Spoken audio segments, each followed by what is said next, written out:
Good afternoon, everyone, and welcome to the last webinar in the Save Venice Education and Enrichment series. I am Sarah Blake McCann, a Save Venice board member, and I'd like to extend a special welcome to members whose generous contributions have helped to underwrite this series and all of Save Venice's activities. Last but not least, thank you to Dr. Negar Rokhgar, visiting assistant professor at Pratt Institute, who is our speaker. Negar earned her PhD in art history at Rutgers in 2020 under my direction, assisted by the department's Islamicists. She specialized in the material and cultural exchanges between early modern Italy and the Persian empires of the period. Negar was a Samuel H. Kress Foundation Fellow at the Medici Archive Project in 2018, and beginning next month, takes up a postdoc fellowship there to do research on her book project entitled Crossroads of Portability between early modern Tuscany and Persia. Her extensive archival work in Florence, Rome, and Venice was the basis for her dissertation titled The Overtures of a Muslim Ally, Diplomatic Gifts from Persia to Italy between 1453 and 1630, parts of which she will present today. Please submit your questions to Negar in the Q&A, and she will answer as many as possible of them after the talk. Negar. Thank you very much. This is really my pleasure to be here, and thank you so much for this great introduction. So let me share my screen here so that I can actually start the talk. Okay, so thank you so much for having me here. This is a great honor and pleasure, and I'm very excited to share that part of my research that is focused on Venice with a community whose interest is also on Venice. So thank you so much. In this talk, I'm going to talk about how gifts, especially diplomatic gifts, facilitated Persian Venetian diplomatic negotiations and alliance against the Ottomans. But first, I would like to give a broad historical background for this talk. I must start with the year 1453, when Constantinople, the capital of the Byzantine Empire and a major Venetian ally, fell to the hands of Muslim Turks. In the aftermath of this fall, a Christian league formed to stem the territorial spread and growing political influence of the Muslim Turks. In this anti-Ottoman campaign, Persia, the eastern Muslim neighbor of the Ottoman court, sided with Europe to assault the mutual enemy from both sides in land and sea. Persia at this point, meaning middle of the 15th century, was under the rule of two Turkmen kingdoms called the Ağoyunlu, which you see here, and the Ağoyunlu, which you see here. And very soon the Ağoyunlu takes over all the territories except for this part of Persia under Ağoyunlu and becomes the main kingdom of this whole region of Persia, Armenia, and Mesopotamia. The Ottomans were seen as a threat by some, but not all of the Christian European courts and states, and this is before the Reformation. But they were also a threat to Persians because first, the growing political influence of the empire in the region, and that they were expanding their territories in both ends. So in the east, the Ottomans invaded Persian borders several times here. And this enmity and rivalry just intensified over the years, especially since the early 16th century with the rise of the Safavid Empire in Persia. So what is the focus of this talk is how all those international alliances, battles, confrontations, and cross-cultural interactions in this region between the Ottomans and Europe, and Europe, between the Persians and and Europe's in their anti-Ottoman relations, or even the Persian-Ottoman relations, set the stage for the exchange of hundreds of cultural objects and luxurious gifts that often reveal the history much more than what the textual evidence reveal. So I would like to start with this turquoise paste bowl in the Tesoro di San Marco that has intrigued many scholars for centuries now. This object has long been assumed as a gift from the Turkmen king of Persia, Uzun Hasan, to Venice in 1472. But to me, this object is an object that reveals so much about Persian, Venetian exchanges in the Eastern Mediterranean and the Middle East of the Quattrocento. The Republic of Venice was the first among other Italian courts and states to enter direct negotiations with Persia about the anti-Ottoman campaign. In 1471, the Signoria of Venice secretly dispatched an ambassador, his name was Catherino Zeno, I will come back to him, to Uzun Hasan's court in Tabriz. And you see Tabriz here on this map, and this is Uzun Hasan's territory. In the treaty that Zeno made with Uzun Hasan, the Republic ensured the King of Persia that the Venetian naval forces would attack the Ottomans from the sea, and Uzun Hasan agreed to invade the eastern borders of the Ottomans over land. On September 25th, 1472, the Venetian chronicles recorded the arrival of a Persian emissary. His name was Haji Muhammad, who stayed in Venice upon agreement to receive the artillery, including arquebuses and cannons that Persia needed to confront the Ottomans. In the same year, Venice made Zeno's treaty and military alliance between the two crowns public, which aroused excitement and hope among the Serenissimi's European allies, namely the papacy and the Kingdom of Naples. Haji Muhammad's mission in Venice was marked by a precious gift, and this bowl has long been assumed as that precious gift. The most referenced account that mentions this object is a 19th century record by Guglielmo Berger that asserts that in August 1472, a speaker sent by Uzun Hasan brought to the Signoria a quote, "a very precious gift, which is still conserved among the marvelous relics of the treasury of San Marco. It consists of a bowl made of a single turquoise of immense size with 5 arrows carved on the external surface." End of quote. The fact is that this bowl is not of turquoise stone, but it is turquoise paste. So it's basically glass in turquoise color, and the reliefs on it are done by a method called wheel cutting technique that was practiced primarily by Romans and Sasanians in the 7th century before that, and later developed by Muslim civilizations in Iraq, Persia, and Egypt in the 9th and 10th centuries. And the glass paste technique of the bowl is something that was commonly practiced in Persia at the time, and it's from Persia where it spread throughout Europe. The bowl has an inscription on the bottom of it that reads Khorasan, which is the name of a province in northeastern Iran, and ironically, a rich source of fine turquoise that was renowned especially among Persian and Arab writers of the Middle Ages. So the visual language of the bowl itself substantiates the Persian origin of the bowl. However, the Byzantine mounting breaks that Persian dominance and suggests an alternative or an indirect route to Venice. And that's why some scholars believe that this bowl was booty from a sack of Constantinople in 1204, and that's how it ended up in Venice. Apparently, an inventory record of 1325 shows an object described as, quote, "a small turquoise dish with gilded silver mounting," end of quote, among the relics of the treasury. This buttresses the idea that the 1325 inventory mentions this bowl and thus suggests that the bowl entered the treasury on an earlier date than its traditional assumption of 1472 with Haji Muhammad. In addition to this, the earliest direct reference to Uzun Hasan's gift, not this bowl, to Uzun Hasan's gift is recorded by a contemporary Venetian diarist, Marino Sanudo. At the State Archive of Venice, a reimbursement document from May 1473 indicates the value of the artillery purchased to be sent to Uzun Hasan.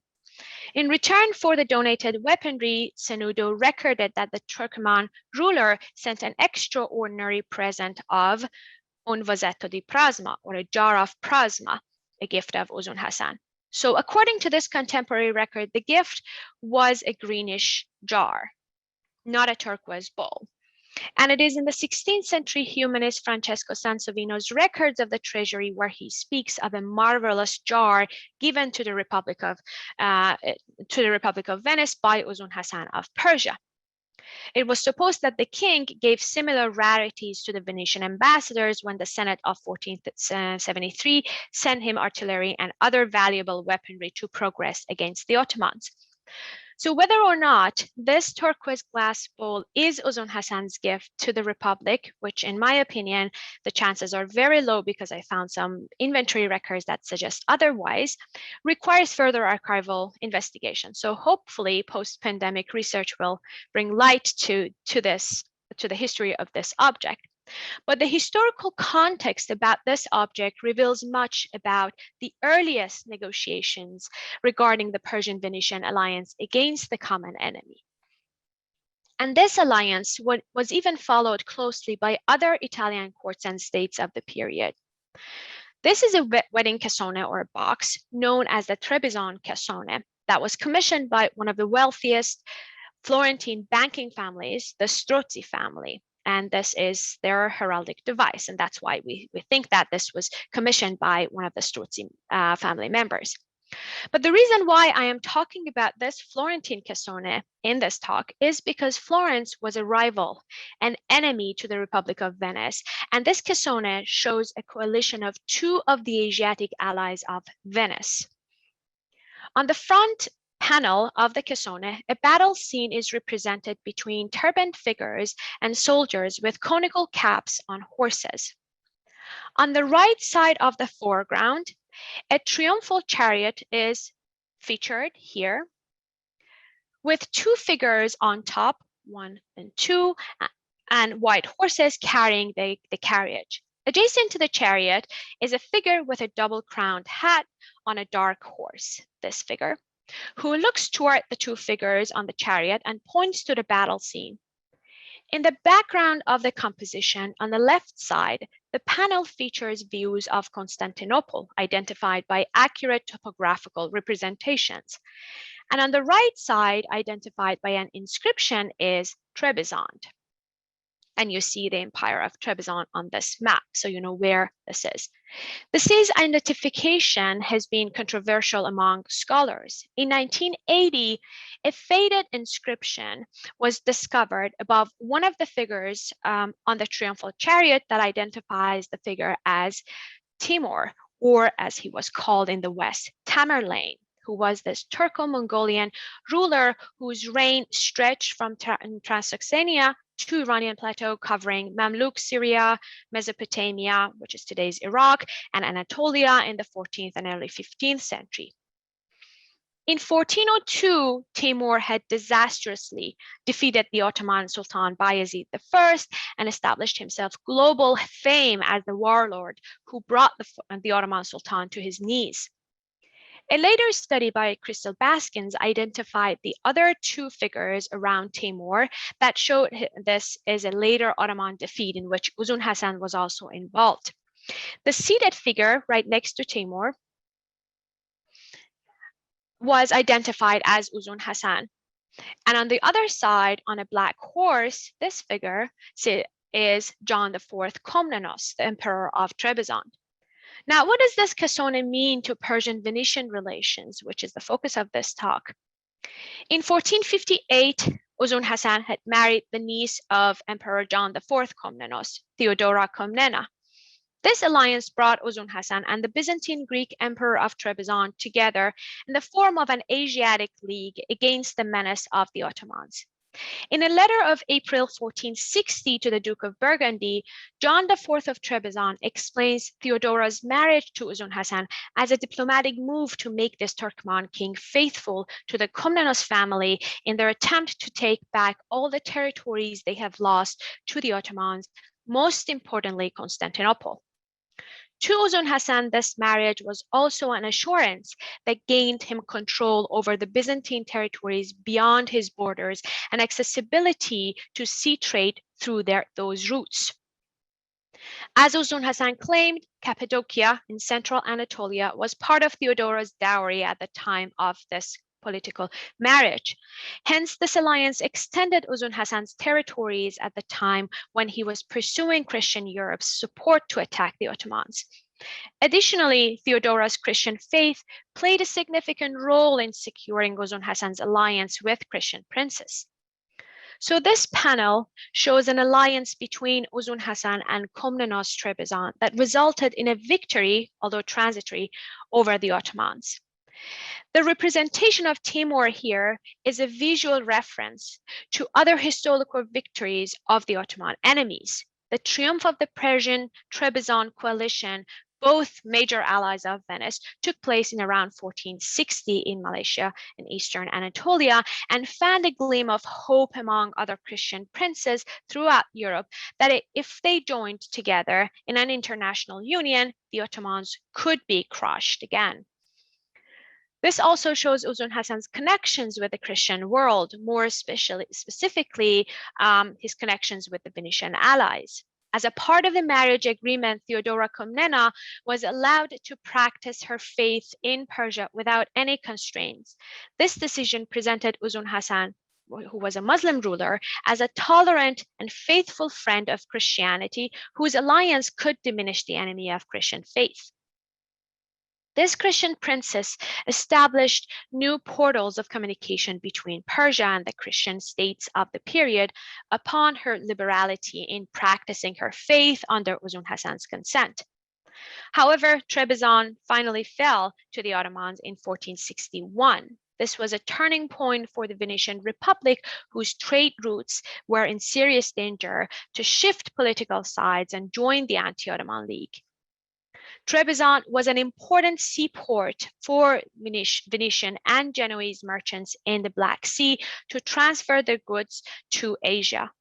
After the fall of Trebizond, the aforementioned maritime republics had not only lost the chief trading partner to the Ottomans, but also another Christian territory to the same Muslim enemy. The approaching threat of the Ottomans made Venice reach out to a potential political ally, including Uzun Hasan, whose tolerance towards Christians and whose anti-Ottoman sentiments were already proven in his alliance with John IV Komnenos.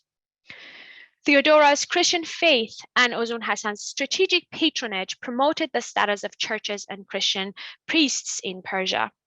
It was Theodora's direct letters to the Signoria of Venice that resulted in the dispatch of the important Venetian embassies and military assistance to Persia in 1470s in the battles against the Ottomans. Catherine Zeno, that ambassador that I first mentioned, whose arrival in Uzun Hasan's court in 1471 resulted in forming a military alliance between the two states, followed by Haji Muhammad's departure for Venice, was married to Theodora's sister. And more importantly, Theodora's grandson, Ismail I, was the one who founded a new empire in Persia in 1501, the Safavids. One of the most important moves that Ismail I did in the advent of his new imperial development was the establishment of Shiism as the new official religion in Persia. This conversion escalated religious tensions and rivalries between the two major Muslim empires of the period, meaning the Sunni Ottomans and the Shia Safavids. But by contrast, the alliance with the Italian centers grew stronger. Shiism is another branch in Islamic faith, but this particular group of Shia Muslims, known as the 12er Imami Shia, believe that the rightful successor of Prophet Muhammad are only from the family line of the Prophet, meaning his 12 descendants. So the Shia believe in a different line of successors, whereas the Sunni Ottomans, the Sunnis, like the Ottomans, believe that the successors of the Prophet were selected from the Muslim community. And this is the major point of division between Sunni and Shia, and they have other differences as well. But I believe that this was a strategic approach because the Ottomans' principal ambition was to establish a Grand Caliphate by annexing all other Muslim territories over which they had already claimed superiority and converting conquered lands around the globe. So this Safavid move and conversion brought about a greater challenge for the Ottomans to annex Persia to their realm, so it served as a defensive approach, although this was never stated. The gifts that the Safavids sent to Venice and Europe in general during the first few decades of their reign was basically objects that visually and textually emphasized this new religious conversion and so deliberately distinguished Shia Safavid from Sunni Ottomans. This is an example of such gifts that you see in this slide. In 1509, the same year when Serenissima was at war with the major European powers called the League of Cambrai, 2 Safavid envoys were received by the Signoria of Venice. The first one arrived on March 9 on a ship through Beirut in Lebanon, and the second arrived via Cyprus on May 14. Both envoys carried letters from Shah Ismail, the founder of the Safavid Empire, in which the Shah addressed the Doge, the Sultan of Venice, but he meant Doge Leonardo Loredano. In this initial letter, the Shah of Persia expressed his friendship towards the Republic and announced his victories to the Doge. Along with his message of victories, Shah Ismail sent Doge Loredano a number of gold and silver coins that carried the following inscriptions as described by the Venetian diarist Marino Sanudo. And here I'm reading you my own translations. On the obverse, which is this side, it says, Sultan, righteous, accomplished, conductor, the victorious Shah Ismail, may God eternalize his reign. And on the reverse, which is this part, this side, we see the Shia Shahada, or the testimony. There is no God but God, Muhammad, the messenger of God, Ali, the companion of God. Ali is Prophet's son-in-law, who, according to Shia, was the first rightful successor of the Prophet. The Shah's gifts of gold and silver coins, along with his letter of kingship and victories, are of great importance from political, cultural, and economic points of view. Shah Ismail I, in a diplomatic act, recognized the Doge of Venice as a potential ally of his newly emerged empire through a traditional courtly discourse by his gifts of honor and his letters. However, the gifts were in Islamic and iconic fashion as it was practiced in the early Safavid era with an absence of any visual representations, unlike coins and medals in the European tradition. Instead, descriptive/panegyric inscriptions in Arabic on the obverse of the coins replaced the portrait of the ruler and aesthetically designated the coins as Islamic. Therefore, Ismail's coins in the first instance acted as portable expressions of the authority and faith of a Muslim leader. The inscriptions on the coins revealed double messages about Shah's influence and religious affiliation. While the inscriptions on the obverse of the coin praised Ismail and his reign in every aspect, the reverse side propagated the Safavids' faith as a newly established Shia Muslim empire due to its reference to Ali. The 1509 missions came to nothing in terms of military support from the Serenissima, but the Venetian Persian concord continued, although with fluctuations. In 1514, Shah Ismail I disastrously lost the battle to Sultan Suleiman I in Chaldiran, which is a northwest Safavid border, and consequently led the Turkish state expand eastward in Safavid soil, also to Tabriz, and you can see the green parts, that is the Ottoman Empire entering Persian borders here. In fact, Shah Ismail I lost because of his lack of artillery and strong army. By 1515, the Portuguese fully occupied the southern port city of Hormuz that you see in Persian Gulf, and this is the Persian Gulf, to use as a vessel for their trade from Europe to India in east. In 1517, the Ottoman Empire under Selim I subjugated the Mamluk states of Syria, Egypt, and the two Muslim holy cities of Mecca and Medina. So these are, you can see Egypt, here's Syria, and then Mecca and Medina here, all under Ottoman rule by 1517. Shah Ismail I's sudden death in 1524 marked another standstill in the diplomatic relations of the Safavid Empire, with his 11-year-old son, Shah Tahmasp I, succeeding the throne. And here you see Shah Tahmasp. Shah Tahmasp's long reign witnessed 3 Ottoman sultans on throne and several European missions in making alliances with the Safavid Shah of Persia against the Ottomans. And here you see the 16th century portraits of the 2 first Safavid Shahs at the Uffizi in Florence that shows the increasing interest towards these Persian authorities or Safavid authorities in other Italian courts of the period.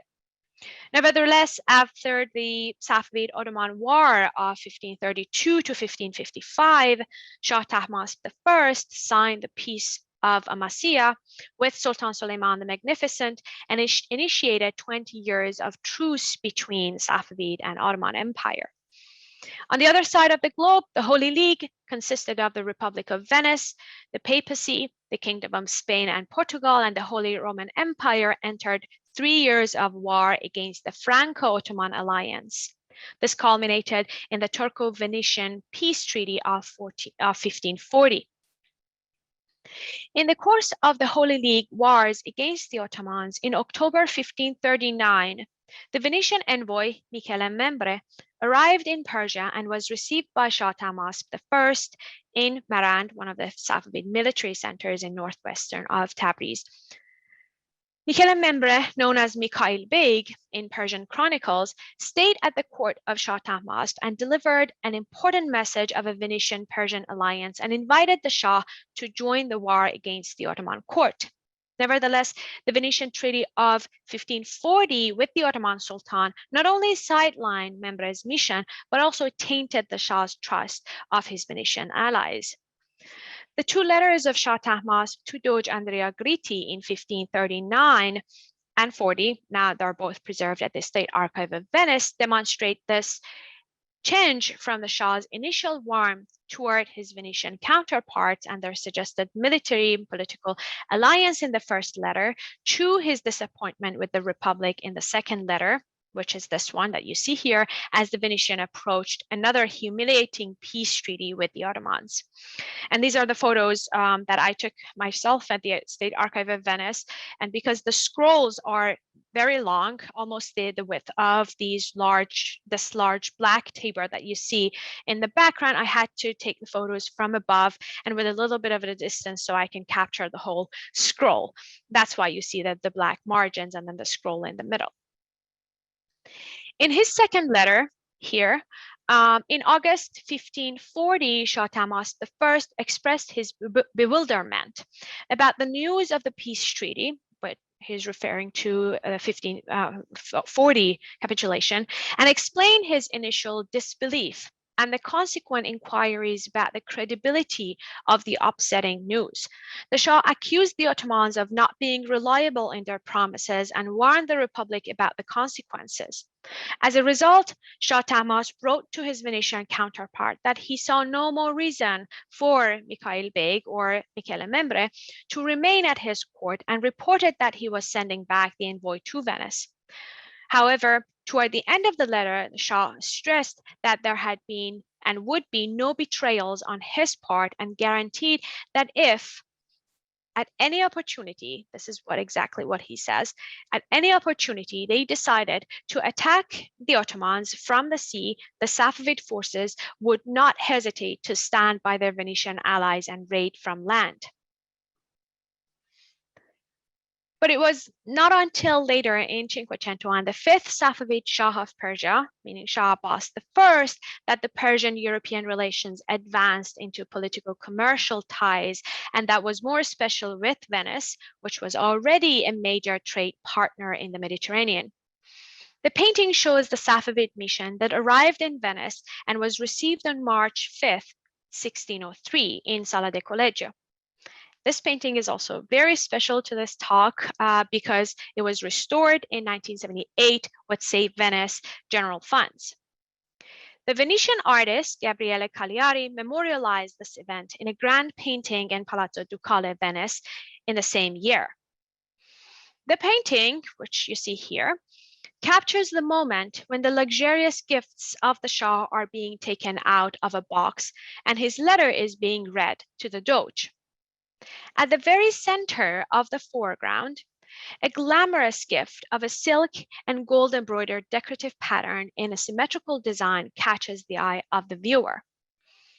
Shifted to the left upper part of the canvas, Doge Grimani is enthroned on his seat atop a number of steps, and an oriental carpet under his feet marks his elevated rank. Two Persian dignitaries in official Safavid regalia flank the Doge. And this traditional Safavid ambassador costume were apparently well studied and known in Venice. And as you can see, it was also recorded in this Venetian collection called the Book of Habits, with there are plain silk mantles and golden frog buttons over a bright long garment with sleeves called kaba, with a twisted silk belt wrapped around their waist. On the right side of the Doge sits another Persian dignitary in splendid garments, with his right hand grabbing the edge of his shimmering coat. A golden cloak embellished with delicate vegetal pattern over a bright robe with similar golden design distinguishes this figure from other turban dignitaries. The shine in his regalia reveals that it was of fine silk, just like the gift of textile with gold design in the foreground that has already created astonishment among the Venetians. The turban figure in rich silk garment is Shah Abbas's special agent, who led the Persian mission in Venice in March 1603. The Persian dignitaries' distinct white turbans, or dastar, with 12 folds that symbolize their 12 Imami Shia faith and a red baton on top, distinguish them from the other figures in the painting. This well-documented mission took a letter that you see here and precious gifts to present to the Doge of Venice. And apparently Cagliari captured that moment when the Persians were offering those splendid gifts to the majesty of the Republic. In his letter, the Shah asked the Doge for his assistance to the Persian agents in purchasing the required artillery and fine combat equipment. In September 1603, the Safavid embassy returned to his master with a ducal letter expressing kingship between the two states and gifts worth of 3,360 ducats. In addition to the Venetian royal presence, the ambassador returned with the weaponry that was requested by the Shah. This indicates that the Republic at least allowed, if not directly provided, the Persians' acquisition of the needed military equipment for their armed battle against the Ottomans, another which was about to be launched in the same year, 1603. In other words, the Venetians supported the Persian forces in their anti-Ottoman clashes, and the Safavid gifts to the Republic consisted of 9 items that were selected by the Shah to be presented as gifts to the Republic. They were 1 mantle of gold embroidered fabric, a velvet carpet with gold threads, 1 gold embroidered velvet with figures of Christ and Mary, 3 fabrics, they were about 50 meters with gold embroidered patterns, and the same amount, 3 talk or 50-meter fabric, plain fabrics, no embroiders. As is evident, all 9 gift items were textile, and among those, silk particularly stands out. The material culture of the gifts was a vehicle for Shah Abbas's diplomatic marketing, as I would call it. By the start of the 17th century, Shah Abbas had turned the 2 important raw silk-producing cities of Gilan and Mazandaran along the southern coast of the Caspian Sea, this is the Caspian Sea, into crown-owned states, and established a state monopoly on the production and exportation of silk. The Shah's dominion over foreign trade swiftly developed a centralized economic system under his rule in which silk was the main item for sale. Thus, the Shah's gifts of silk to Venice signified his imperial self-fashioning and a boast about his flourishing silk industry and market. The velvet carpet had silk and gold threads and was 4 to 3 braccia, so about 4 meters and 75 centimeters. And as it was relayed by the ambassador, the Shah had wished this carpet to offer it to the treasury of San Marco, so the carpet would be on view once every year. Besides the silk carpet that you see in this slide, the Shah gifted a very special silk brocade with the embroidered images of Mary and Christ in repeating patterns. On this gift, the Virgin Mary is represented in a cross-legged seated position in a landscape, nursing the Christ child. Both figures are recognizably haloed with golden pointed flames. I will come back to this form of halos. This stylized visual hierarchy distinguishes the Virgin and Child from another female companion who stands modestly next to the Virgin holding a cloth, presumably to hold the child afterwards. Between the holy figures and the attendants, there is a pond with fish and a landscape with shrubs and sprouting flowers. On the receipt of the Shah's gift to the Republic in 1603, this silk was recorded as a brocade with 14 figures embroidered on it. So I assume the complete composition that you see in this frame, the complete composition was repeated 14 times on the 7 braccia silk velvet. Although this was previously read as a scene of nativity by another scholar, I don't agree that this is a nativity. I reread this as a Madonna del Latte, or a Madonna nursing Christ child, a Christian iconography that at its core celebrates the Catholic Church's veneration of the incarnation of Christ. Both figures are recognizably haloed with golden pointed flames in the characteristic Safavid fashion of representing Shia holy figures, such as the 3 flaming halos in this mid-16th century folio that shows the first Shia Imam, Ali, and 2 of his sons in a narrative from the Book of Amen's. The fiery halo symbolizes the Shia concept of divine enlightenment, or Nur Muhammadi, of Prophet Muhammad and his successors. And this is exactly how we see the biblical figures are marked on the Safavid velvet. As recorded in the Venetian accounts of this reception, the Safavid ambassador delivered the Shah's wish to the Doge about displaying the velvet with the figure of Christ and Virgin in the church of San Marco.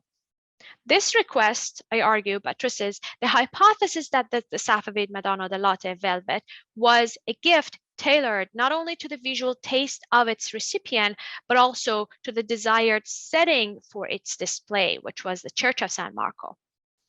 The material culture of the gift conveyed the Shah's luxury gained by his monopoly over silk production and exportation, as well as his military potency in imposing his power over those formerly independent provinces in the northern Persia with a flourishing silk industry. And I'm referring to those regions in the Caspian Sea region.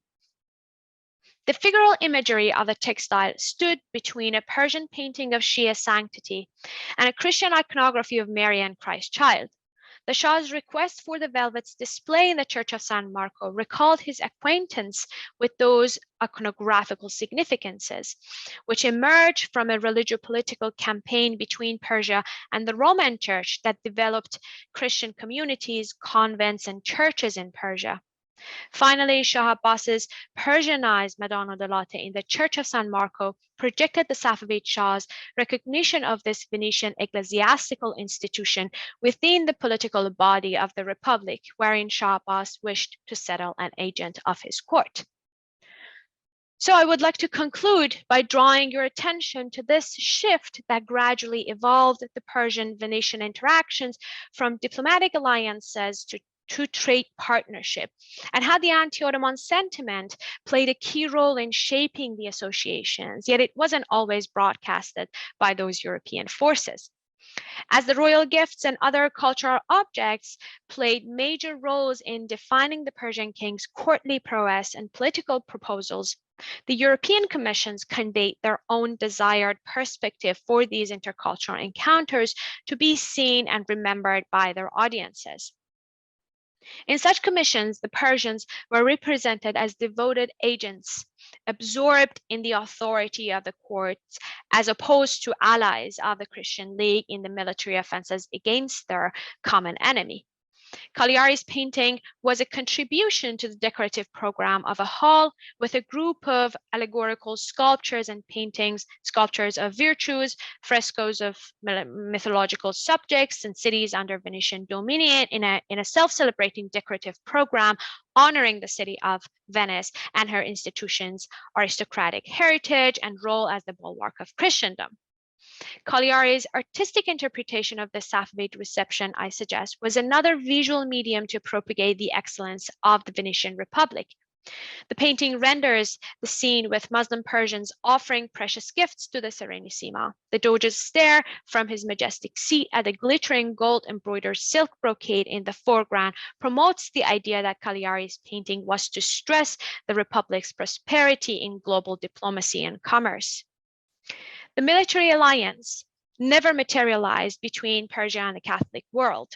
The vicissitudes in the political, religious, economic, and cultural dynamics in Persia, as well as Europe's multifarious strategies toward the Ottomans and the challenges caused by the reforming movements, gradually gave rise to an evolution in the nature of the relations.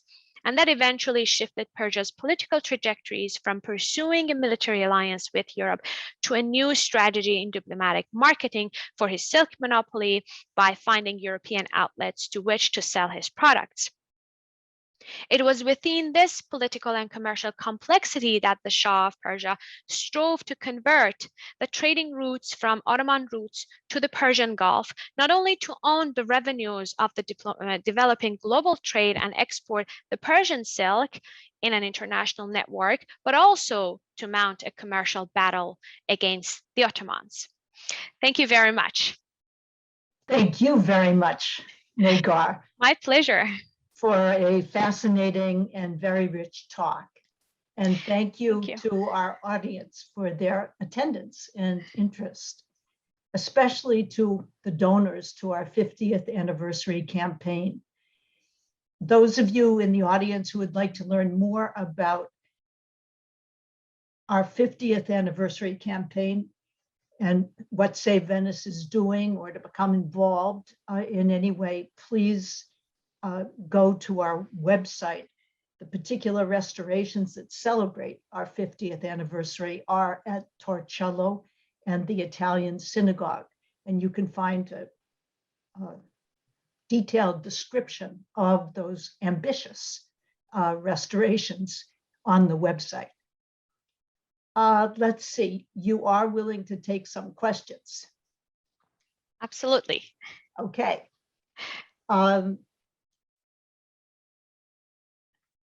I think I'll start with a question that actually came in before you even began, from Rahul Singh. And it is, the Persians were very accommodating to Turkmenistan migration to Turkey. Besides the Shia-Sunni issue, why were the Persians so engaged in the degradation of the Ottoman Empire?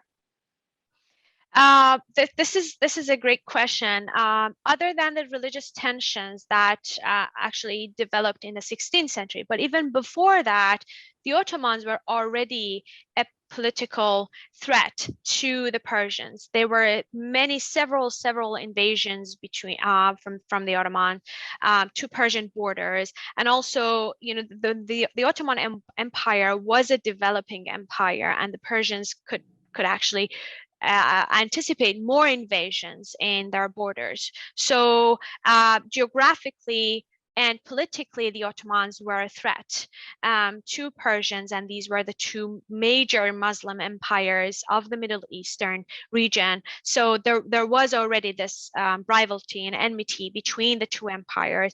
And this was just intensified by the religious conversion of Persia to Shiism in the 16th century. But that was already something that was between them in the 15th century, even, you know, by the time that the Ottoman Empire formed. Not that as an empire, but it was just, you know, a community of Ottomans. Okay. A second question from Salvatore Chiria is, I would like to have some information or analysis about a possible differentiation between Turkish and Persian dress and motifs. Yes, so the main difference is in their turbans. So the Safavids especially had these giant turbans with 12 gores that represented their 12 Shia faith, and then they had this red baton on top of that, which is called the Taj Haydari. So but the Ottomans had a different style for their turbans, and with their ambassadors they usually had a longer caps on their heads. So basically the turbans were different, and then the mantles were also different, this kind of frog button, and then the wrapped belt.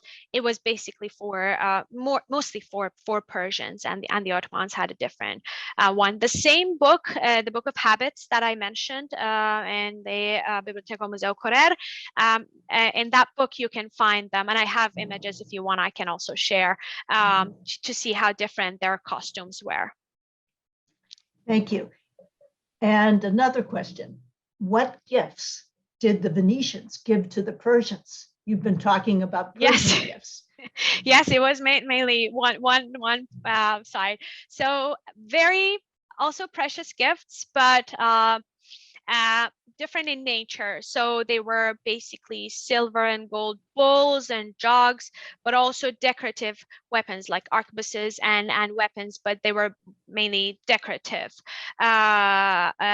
It was, you know, these are the gifts that the Venetians provided. It was different with other states. For example, with Rome, it was, you know, more religious, mainly Christian objects. But in Venice, we have more silver and gold jugs and bowls and these kinds of objects, plus decorative weaponry.